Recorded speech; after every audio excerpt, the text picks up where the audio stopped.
Welcome everyone, good afternoon. Thanks for coming to the Charlevoix Circle of Arts. The exhibit on display is Dream to Reality, featuring Charlevoix artist and author Kim Richelle.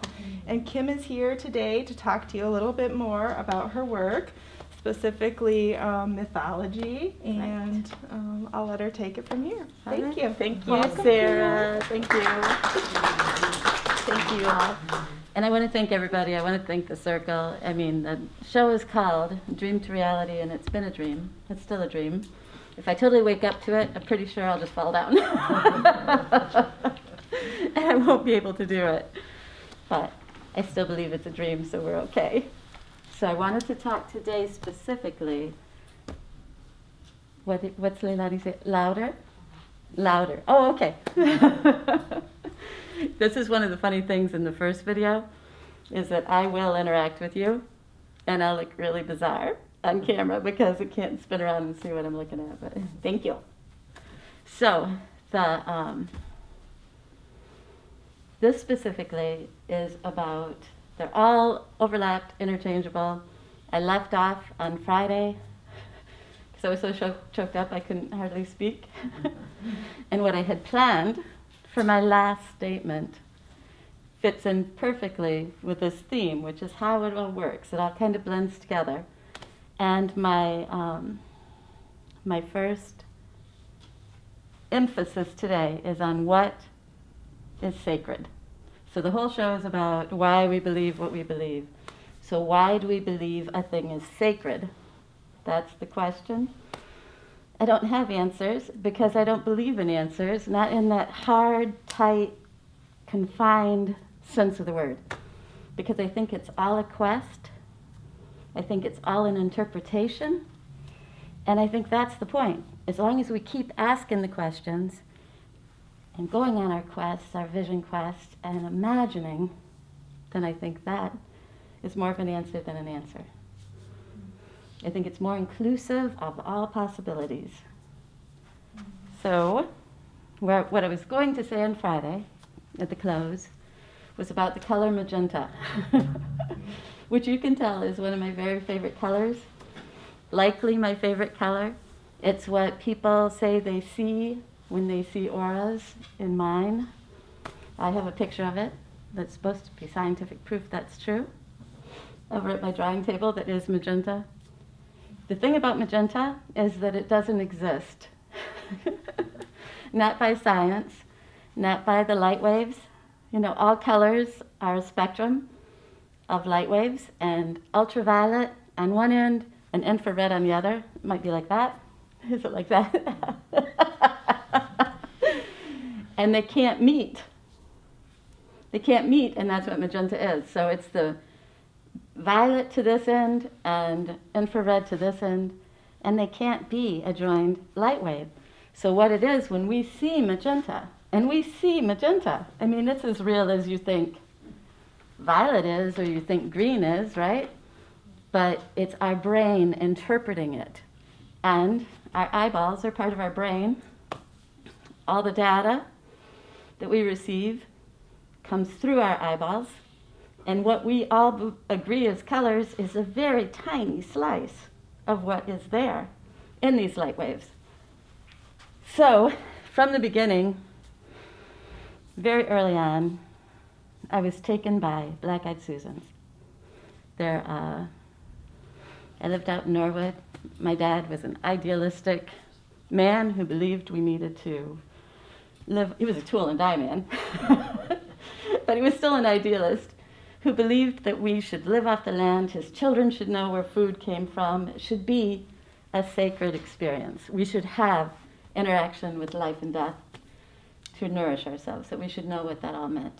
And I'm his firstborn, and I had little moments with all of that, you know, that we'll get on in a little more detail. But I would go out into the fields, into the hay fields, we called it, but it consisted of, there was some clover and there was some hay, but there were also black-eyed Susans, and there were beautiful daisies of all kinds, and there were every kind of flower that was edible to our goats and to our cows. And I would lay like Leonardo's, what do we call it, Vitruvian little girl. And I would watch the lights that I'd seen since I was born. I've always seen these dancing, spectacular lights.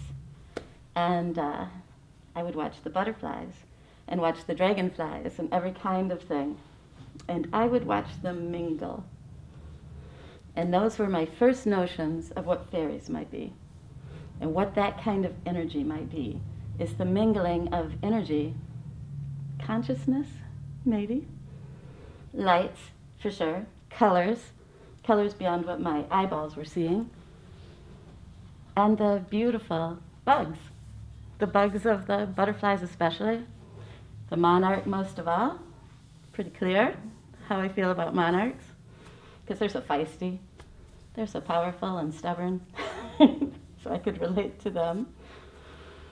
So from that early beginning in that field with those black-eyed Susans and those colors, years later, I learned that the ultraviolet makes a target, like a bullseye target of light on all asters that only the bees and the butterflies can see.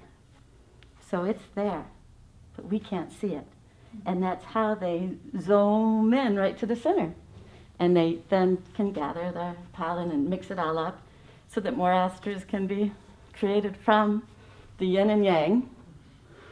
I know I'm pronouncing that wrong. It's sort of qiong, but I say yang, and it's going to be yang for me. And the continuum that I talk about in all my books and in all my shows of nobody or very few people, and this is what my Stephen would say, of fairy phobia, very few people are absolutely gay, and very few people are absolutely straight, and very few people are absolutely conservative or absolutely liberal, right? Very few people are totally masculine and machismo or totally feminine in spirit. So that's the continuum, and most of us are floating in here somewhere. And if you know that, you have less enemies. You can make less enemies because I've talked a lot about the PIE words, the Proto-Indo-European root words. That's a hypothetical, theoretical source of all Proto-Indo-European language. And many of them are surprising and exciting. When you take them all the way back, they're like she and female all come from the same root that is in feminine and fetus, and it means she who suckles. And another word that they attribute to this is hay. So we're back in my hayfield. And it's that nourishes us all, where the earth nourishes us all. So, in that storyline, what is spirit? What is spirit? And what is consciousness? And it's funny, if you take that root all the way back, it means with science. So conscience and consciousness are the same word. And science, all the way back, means to dice, to cut, to divide, and to examine. And to me, that means to question. And I think when people want to give you absolute answers, it's because they're far in the fear end of the continuum rather than in the love end. Because the love end, the word for love, has always meant love, like Lin-Manuel Miranda. It's like Lebe, and it means love. His love is love is love. Through all time, through all humans, fear has meant a whole lot of things. And it's the source, I believe, of prejudice and of hatred and of enemy. Because enemy literally means no ami, no love. So in that story, when we know that love is love is love, and that she who suckles provides for us all, and that we're all her children, that's where my sacred lives. And so then I want to talk how I demonstrate that in some of my art pieces. If you can see them all. I don't know if you had a chance to peek at them before I came in. But we could start, I think, with Cro-Magnon Eve. And I call her this because I discovered, is it okay? I discovered that at some point long ago, we buried our dead with flowers. Why would you bury your dead with flowers? If you didn't have a belief in spirit, if you didn't have a lifting idea of what might become after you died, what might be involved. And we painted the caves. And I pulled this character as if he was something they observed, the shaman from the cave ceilings, with his antlers and his little tail. He's kind of a satyr kind of character. And the swan up here is from the stars. The Pleiades is called the Seven Swan Sisters, and I drew only 6 because she's here. And she's also in Eve's jewelry. They carved beads out of stone, and many of them resembled swans or geese. And they wore these, and they buried their dead with these. And it was crazy labor intensive to carve a bead out of stone and drill through it and string them. And some of the dead had thousands and thousands of beads like this that represented things with wings, things that might fly. So I think Eve, the beginning of our humanity, could have begun at a time like this. It could have begun very early with a reverence and a sacredness of the earth, of Mother Earth herself, that provided for all and was to be cherished and was to be sacred and divine. The spirit, early on, different cultures called it daemon. They called it the jinn, the genie, originally it was spirit. It was merely only spirit. So the daemon, as people became more afraid, as they went to this end of the continuum, became demons. They were to be feared. And so one of my ideas is that in the infancy of humankind, like in my own infancy, we could all see the spirits. We could all interact with the lights. And that's what we were depicting, and that's what we were celebrating. And as that became more controversial for people who were early people who were fear-led. Another one of my words is the same root comes to competition or competence. So when competition enters in, the balance of the continuum can get really skewed, and that's only going to happen on the fear side. It's not going to happen on the love side. So some can be vanquished then when they become enemy, and it can be very destructive. And the idea that the fearful would see spirit as demon and see spirit as the jinn, the scary ones, make it so they would try to shut that down, make a lot of rules, get us out of the woods and into the buildings, enforce religion, enforce patriarchy, father rule, kind of demolish the wonder, literally, the wonder, the imagination, the beauty of all that was possible. So at this stage, that hasn't happened. And that's why the snake still has legs. He has not yet been condemned to scrounge around on the earth. And there's many, many Genesis stories, similar to Genesis stories, about the creation of the world. And they're identical. There's always a woman who eats from the tree and shares it with her man. And in that storytelling, only Westerners, only Roman Catholic Westerners' origins, made that original sin. In every other story, she brought wisdom to the people. And the snake is an ancient goddess symbol for wisdom. There was not evil in it. So that's my Cro-Magnon Eve. And this is when it gets into more of the Christian storylines of I call this hellfire, brimstone, and doom, because the devil kind of speaks for himself, or you'd think. Because if the devil, in my story, in the Journey of the Fool in first person, the devil is Pan, and he's playing the role of the devil. Because in a lot of spiritualism, there is no devil. And even if you take Christianity back hardcore, it wasn't this guy. He wasn't like horns and hooves, you know. He was Lucifer, is one storyline. The most beautiful angel ever, the bearer of light.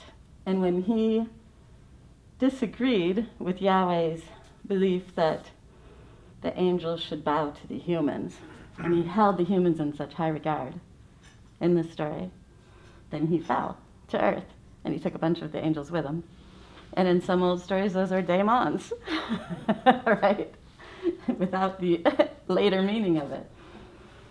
So he's also, the word Satan is the prosecutor of Yahweh, like of his high court. And it's a lowercase thing, it's a title, it's not an individual.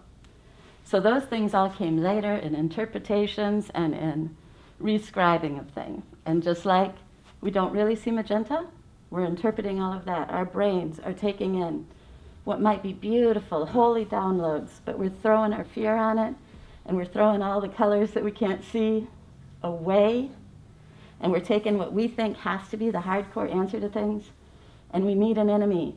We need something to blame. We need something to blame for the evil, the scary parts. And we can't take in the truth of the love.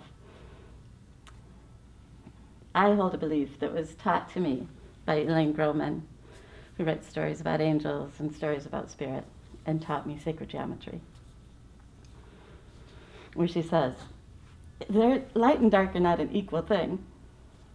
There's only light. There's only love. And when we cast a shadow, we have our back to the light. And we think this darkness is so powerful. She's like, there's not a dark switch. It's only the absence of light.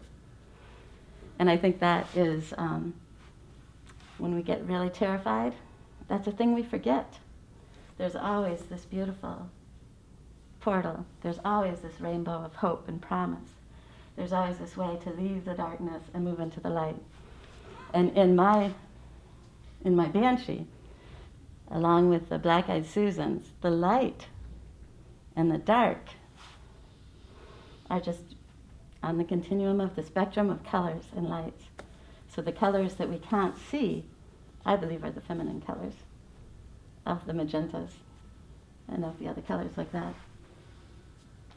And Judgment Day, doom is the same as to deem, right?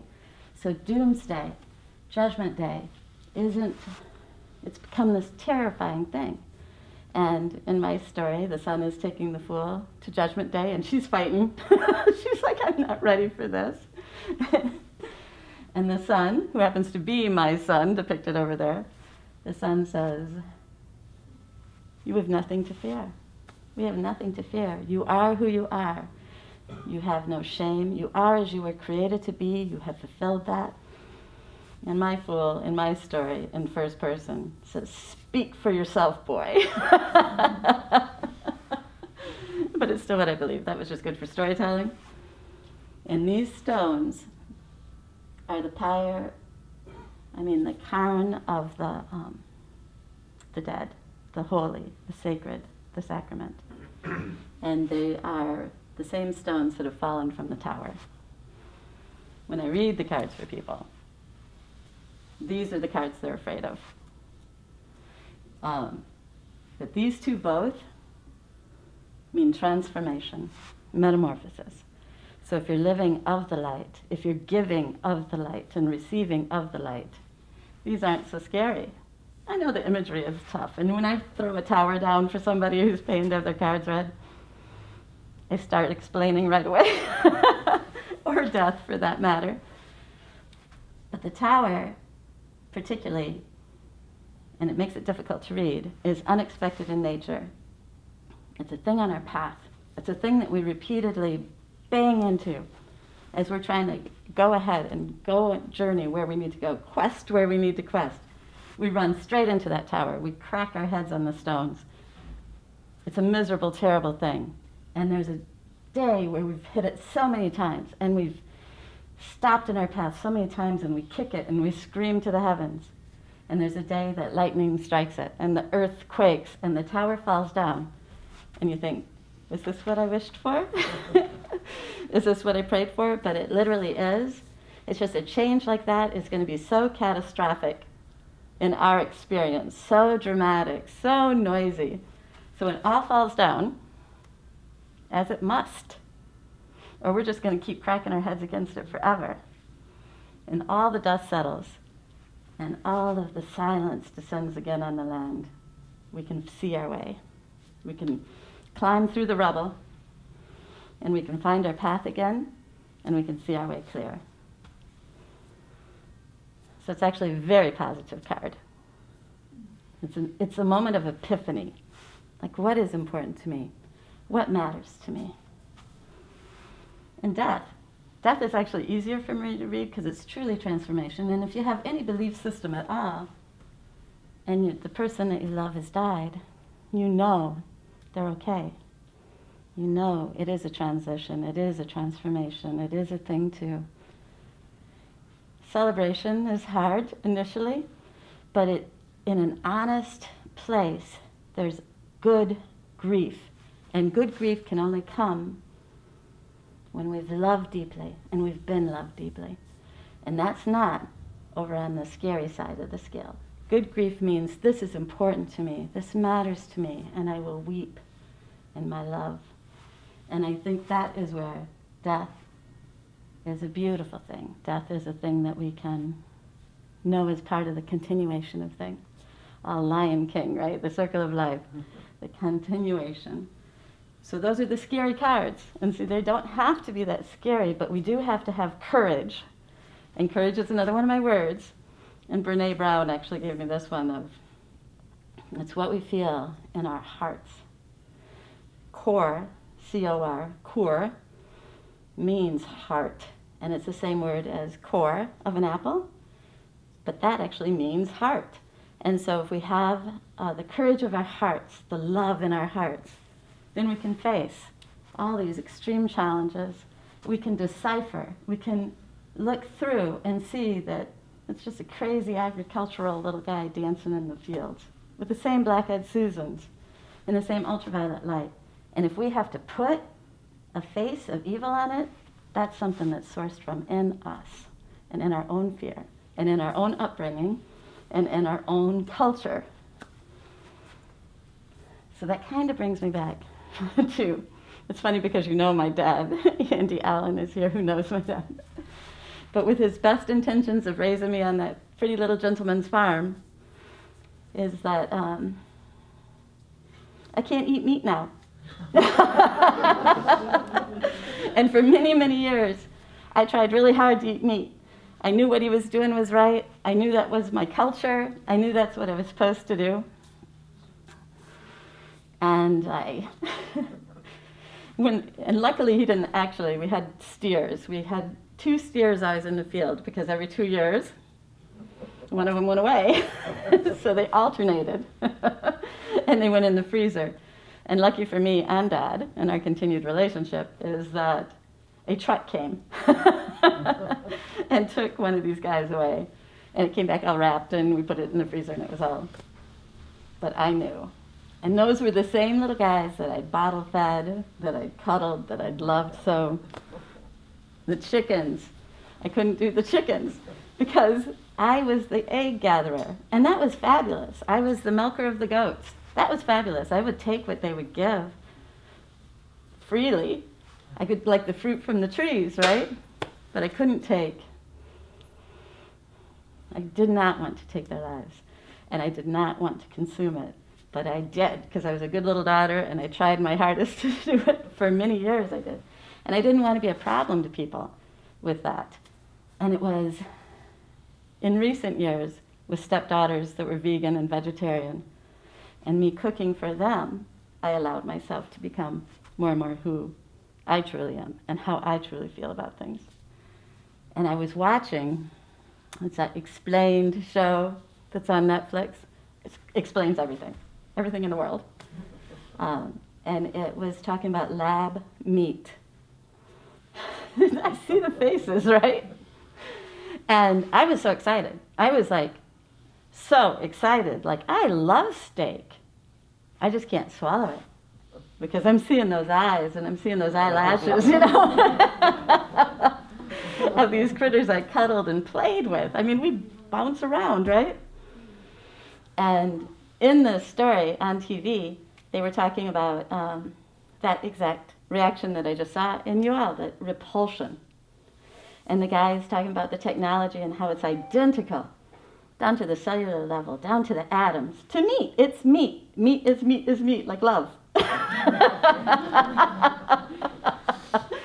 And he said, but people will not eat it, or it's going to take a big PR campaign to get them to eat this because it's repulsive to them. And the person interviewing him said, why? And he said, it's our culture. It's Western culture. He's like, in some Eastern cultures, they eat dogs, and we find that repulsive. Or there's cultures where the cow is sacred, speaking of sacred, and they'd never eat the cow.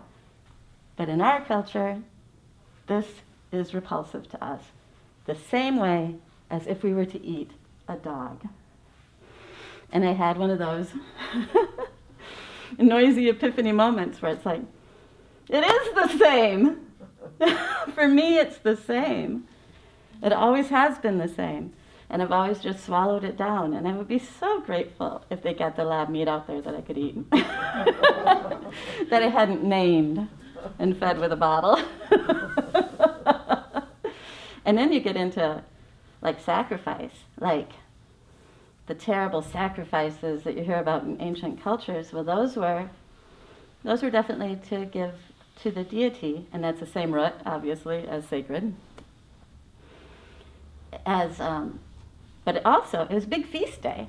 It was a big feast day. They would kill that first golden calf of, they had all the criteria that they had to meet, and then they would cook a bit for the god, and then they would share it amongst everybody. And that was, again, another taking from the feminine to the masculine, where that was a priest's job to do that. And it was about ownership, and it got to be about those kinds of things that came with agriculture and land ownership, where things kind of got out of balance a little bit. But it was still a celebration and a feast day. It wasn't like this horrible waste of a life. And there was a reverence to the life itself, that it would be worthy of such a thing, that I think we forget in our polystyrene and our plastic wrap. So where are we now? I wanted to talk about the Hierophant in particular, and I have been a little chicken. Because in this, I have a disclaimer. I have a lot of disclaimers. But in this one, I am fully willing to say, these guys are my imagination. They're my hallucinations. They could be aspects of my higher self speaking to me. But then, man, I can't give myself all that credit, because they're smarter than me. They could be spirit. They could be entities outside myself. They could be entities within myself. They could be aliens. They could be angels. All the things that we label like that were the daemon, that were the jinn. They could be any of those things, and I could have made them up. Like I said, that one's harder for me because that would take a lack of humility, because they're smarter than me.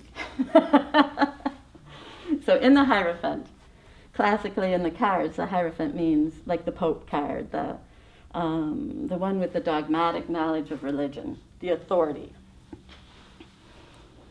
So I drew two, it's still hard to say, two of my spirit guides. These two are my spirit guides. And at first, I only knew Gresham, and he's a monk from the 12th century who existed. So that's what I mean. I could have heard that somewhere and made it up, right? In the 12th century, there was this guy named Gresham who tried to make sense out of the church doctrine and the law of Rome. And he was successful enough that they still teach his learnings in Yale, in law classes, in logic classes, because his mind was so extraordinary. And the first I ever encountered him, I didn't know his name. He was the guy in the porch. That's what I always called him, because he'd show up in my dreams and he'd give me heck.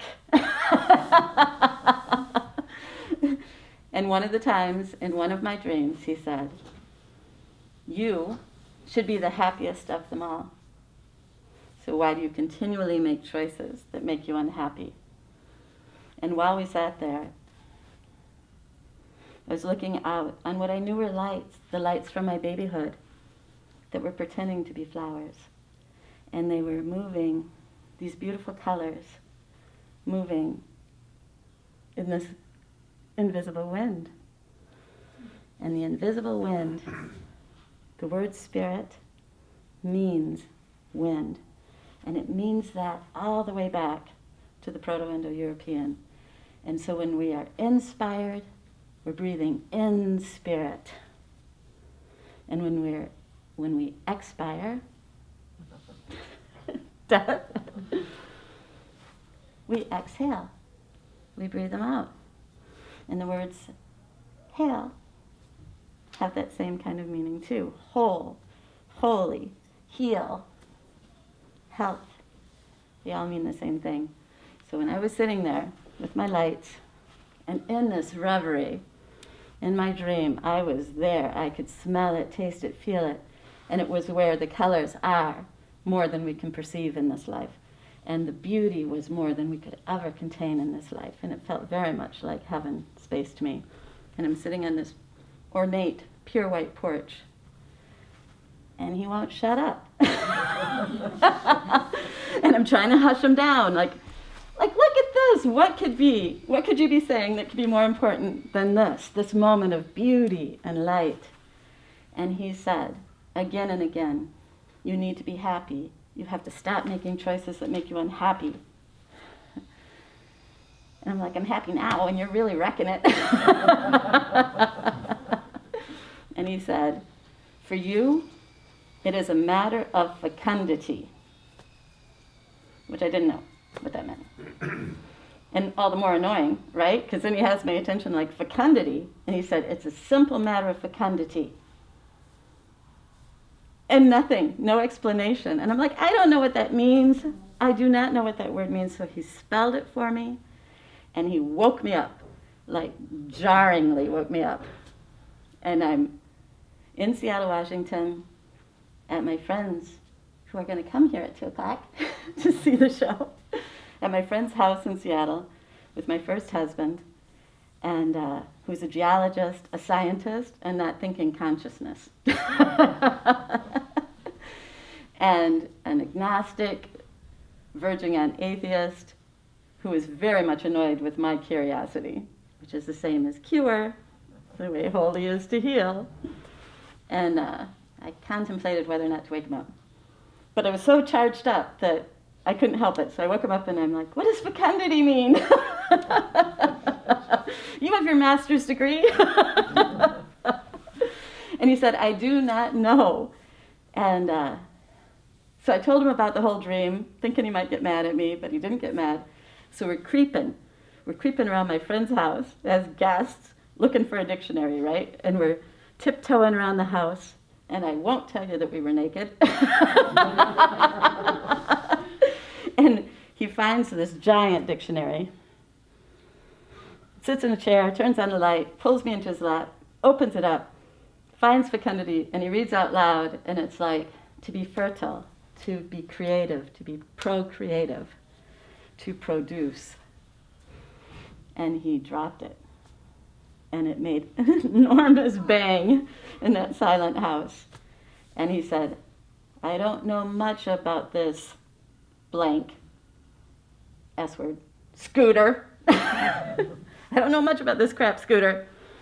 But I do know that the characters in your dream should not have a better vocabulary than you do. And so I was thrilled with that. I held on to fecundity for 30 years. And when I was writing Banshee and I learned about those beautiful black-eyed Susans and all the asters, and I was playing with the yin and yang, and I was playing with that continuum, feminine and masculine energies, the amygdala's virtuous cortex that loves mystery, and those asters, when they combine, create, they're separate, male, female, they combine, they make the seed that is the whole aster. When the bee finds them through their little bullseye, and they can drop to the ground, and black-eyed Susans in particular, they can lay there for 30 years. They can lay there for 30 years before they decide to germinate, and they decide to grow and become this beautiful flower, and do it all over again. And the word fecund in all my stories was where I learned the female came before the male in etymology. That word, she who suckles, that Proto-Indo-European word, female, fetus, femininity, came first. Male is derived from that. All my life I thought the opposite. Everything is derived from the love, from the spirit. And that's where the circle of fecundity came back to me, and it was Grosjean, who I didn't know his name. I didn't know his whole story 30 years ago. And I was, again, laying in bed, not well, and stuffed up, and trying to meditate, trying to pray. And I could feel him, you know. He says I can feel him in his wrist. He taught me that, and I can. Like when I'm writing and drawing, he's like, you know it's me. You feel me in your wrist. And I said, I'm pretty tired of calling you the man on the porch. And he would speak like in thought forms. And so I didn't get the Italian thing at all. But it was like audible to me. Like I thought it would be audible to anybody who was in my house, where he said, my name is Grosjean. And I immediately looked it up. And he's that real guy. That's what he does. He tries to make sense out of things. And so from that point, I thought every male notion I had of spiritual interference, call out to Annie in the back, is I always attributed it to him. And it was sometime later that I met the apocryphal angel and realized he's always been there. And he is Metatron, which I always hesitate to say because doesn't it sound like those Transformers? I think that's Megatron, really. Yeah. But if you broke down his Hebrew name, which I did here, with these letters that I can't read, but I remember looking them up, and I know that's what they mean, is he's lesser Yahweh. So Yahweh is here, and lesser Yahweh is here. So he is the spirit that, however you want to interpret it, again, like I said, it could be, I made him up, possibly, but he still is things I can read about, that maybe he's that in-between. They say he used to be Enoch, that he walked the land, that he was the scribe of God. Grosjean was the scribe of God. And these are my spirit guides. And the first time that he was very undeniable, it was through, for me, undeniable, it was through, again, Elaine, who was teaching me sacred geometry. And she was telling me stories of Metatron and telling me stories of Enoch because of the beautiful, that's his crown here. And you will see it in Banshee's eyes. You will see it over Judgement. This gorgeous, it contains all 5 of the Platonic solids. It's this miraculous, lit up Metatron's cube, Metatron's crown. It's this beautiful mathematical symbol. And so I was doing sacred geometry. And I was doing it on a good friend of mine who we'd trade. And I'm in her little room, and I felt an enormous hand along my cheek, like someone who loved you would touch you like that. And but enormous. and I tried to see it. And there was a shimmer to it, but I could mostly only feel it. And then it went alongside my friend's face. And so the table's here, she's here, and this big hand, now I can see the shimmery outline of it, is cradling the side of her face. And I follow the exterior line of his arm, and it was robed, and it's hard to describe because it was not definable exactly, but it was distinct. It was very powerful, shimmering line. And I followed it up and up, looking for a shoulder, right? You're looking for an elbow, you're looking for a shoulder. And it went, when I looked up to follow the line of the arm, there was no ceiling in the room. And there was those same lights that had pretended to be flowers. And the face was backlit by that crown, so that I couldn't make out his features. But the luminosity was blinding and unblinding. Like it made you see things that you couldn't see. It was the most extraordinary moment with his hand there. And I'm still, so we're facing each other. And I move around a person when I'm doing sacred geometry. I'm messing with their chakras, messing with their energy. And I go all the way around so that I'm where he was standing and he's where I was standing. And behind him was an enormous mirror. And I could not see myself reflected in that mirror. And the lights were low. I couldn't see anything but the mirror. And so while I'm doing my little energy work, I start doing this. And finally it's like this, and it was like arcing electricity. Like when, it's in my two of wands that I finally finished. That arcing electricity, that sparkling crazy, that's what the edge of him is when he's fully engaged. So I'm going like this. And in the haze of it, I see me a little, like just like this, you know? I jump back. And I did it several times, and the whole time thinking, what is this?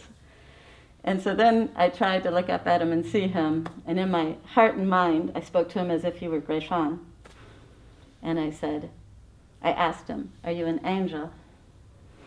And he said, I am. And I said, are you Metatron? Because I was going to get my courage up. Are you Metatron? And he said, I am. And I was so stunned and so bloody honest that I said, I'm really sorry I don't believe in you.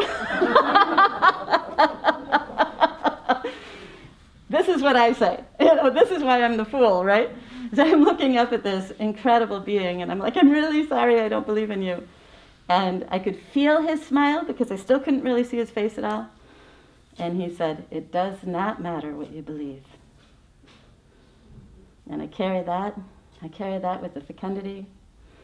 I carry that with the sacred. And that's the source of everything that it is.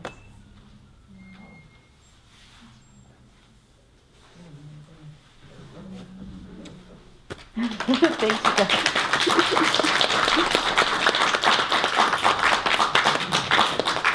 Thank you all. Thank you so much for being here and listening to me, and for the Circle of Arts to have allowed me to paint wings on their wall and splatter on their displays. I mean, it's been and we're just getting started. We're about a week into this, and it's the most incredible, amazing journey.